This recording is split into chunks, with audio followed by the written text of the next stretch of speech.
Hi everyone, Jessica here from Paper Ink Stamp. Welcome back to my channel. So today is just a quick bonus video showing you how to create a very similar folio to this one that I created. This is my Christmas planner folio, but I'm showing you how to do it with 12 by 12 inch paper.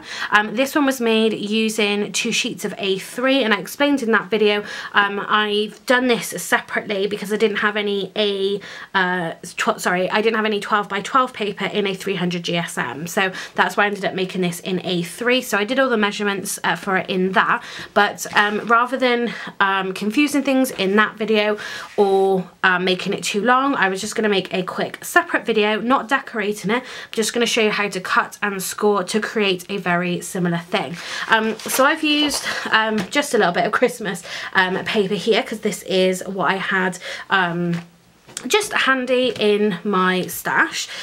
So again, this is 12 by 12. This has been cut down and scored already, but we're going to go through everything. So again, this is going to make it very slightly different, and we'll just show you the differences at the end when we've popped this one together. So you'll need 2 sheets of 12 by 12. This isn't going to create any additional pockets, but you'll need a little bit extra cardstock for that. But again, I just want to show you kind of this base section first. So I do believe, yep, so I've kept both of these widths at 12 inches. The height is 8 3/4, which is the same as the other folio. So the only thing you need to cut down is going to be that height. So we've got our first piece. Let me just grab my scoreboard.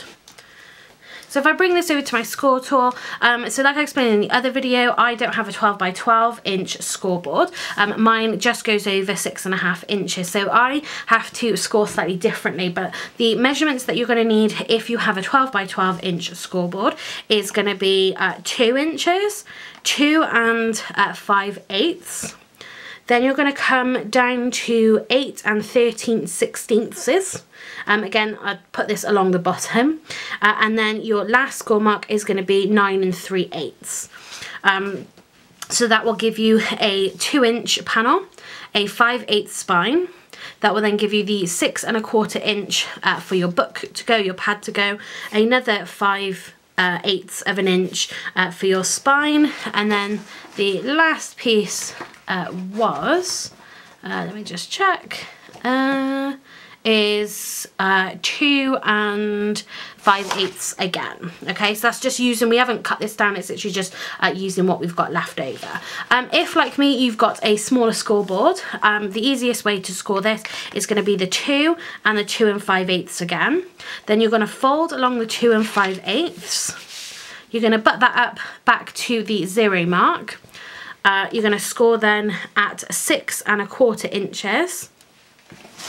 And then you can fold again along that 6 1/4 inch, butt that right up against in that 0 again, and then do 5/8 of an inch as well. That's how I do it, using a smaller board, and I find it a little bit easier then as well.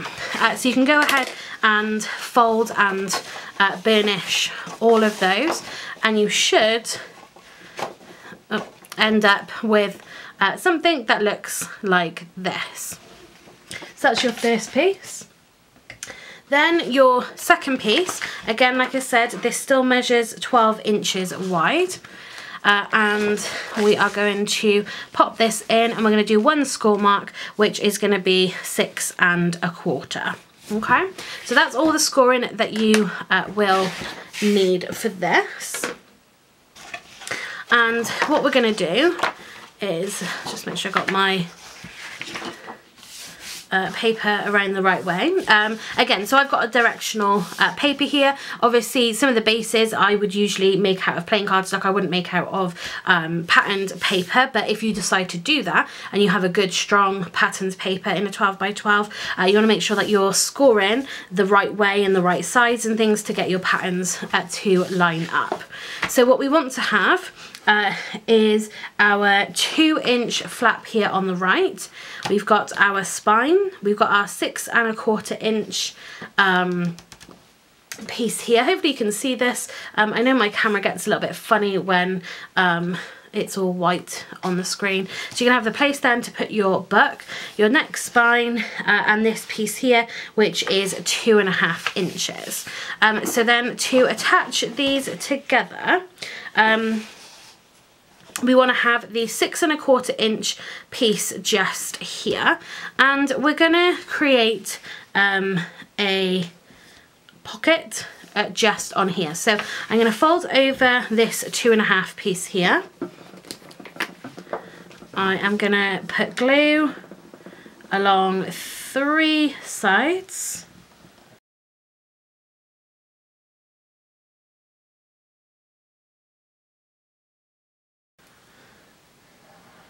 To create our pocket. And then let's do it this way. I'm gonna line up that piece with the edge. That means our seam isn't going to be on the outside, as you can see there. The seam's on the inside. So I've been making them previously where the seam is on the outside, and to be honest, I've decided that I'm not a lover of it. I'd much rather have, you know, the seam on the inside personally. So that is basically all the gluing that we're going to do to assemble this folio. So you'll notice that this piece, because it should be 5 3/4, yeah, because obviously this piece was 6.25, so I just left that. It is slightly short, but that really doesn't bother me, and then it's gonna fold in like so. So that is the basic folio then. Again, it's missing a little bit in comparison to the other one, which I'll show you, but that's how you can make it. Just with 2 sheets of 12 by 12 cardstock. So this is the folio. So I've just placed in the writing pad, so that's where this is going to go. So what we've got here then is the way it's opening up. Obviously this is patterned. Hopefully that doesn't kind of put you off because the pattern is on the outside in terms of looking at it, but essentially all you really are missing in comparison to this one that we made with the A3 card, when you come to open it, whether you'd say you're missing it or not, you're essentially missing a pocket and then the creation of this flap here. Now what you could do with this one is you could cut, let's just bring this down, you could cut this piece here to become then the closure for this pocket, like we've done in the other one where we magnetized it. So you could just trim a little bit off that and have that be your pocket, and essentially then you're just missing from this one this whole kind of page here with your 2 additional pockets. What you could do if you didn't want to lose that and just have that one pocket, what you could do is use this as a pocket. Move it across again. You could then just add a piece onto here.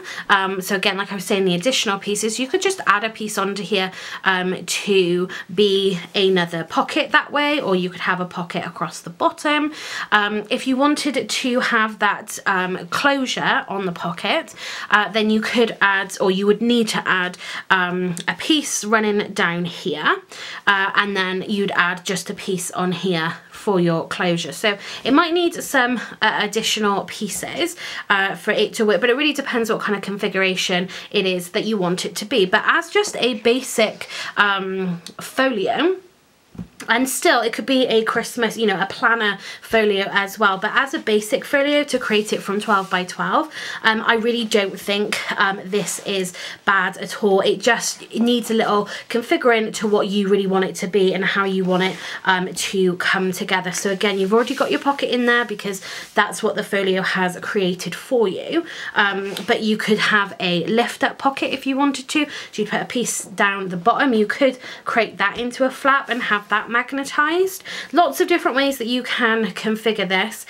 different pieces you could add. You could add even a 3rd sheet if you wanted everything that you've got in this folio that we created. You could add a 3rd sheet of A3 paper into here. So this little video, like I said, it was just a bonus quick video to show you the measurements for 12 by 12.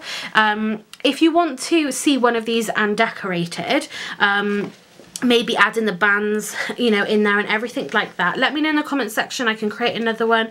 Maybe we won't do a Christmas one necessarily, but we can create a folio just as a write-in pad with the pockets and things. So let me know if you guys want to see that. But yeah, this is pretty much just a quick video on how to score, cut and assemble this kind of folio using 2 pieces of 12 by 12 cardstock. So yeah, let me know in the comment section if you want to see a more in-depth tutorial for this one.